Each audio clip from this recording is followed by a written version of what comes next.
quelle est la différence entre la force majeure et l'imprévision? Alors, je voudrais répondre ici à la question de Léna. Je suis Robinson Chapmeny de l'Institut québécois des affaires internationales.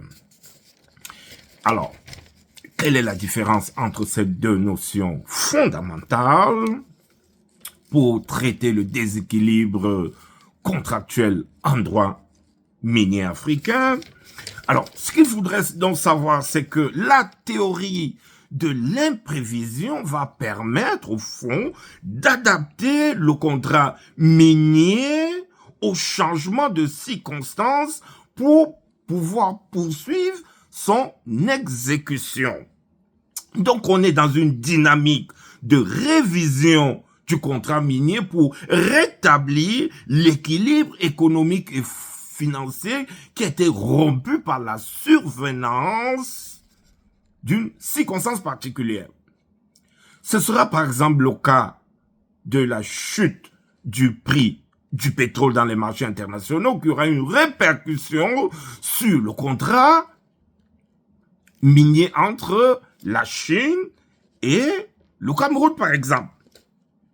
Alors la théorie de l'imprévision permettra de tenir compte de cette nouvelle donne pour rééquilibrer les intérêts financiers des uns et des autres. A contrario, la force majeure permet de constater l'impossibilité de l'exécution de la prestation ou du contrat. Donc on est cette fois-ci dans une dynamique de rupture. On est dans une dynamique de la fin. On est dans une perspective de divorce entre les parties contractantes.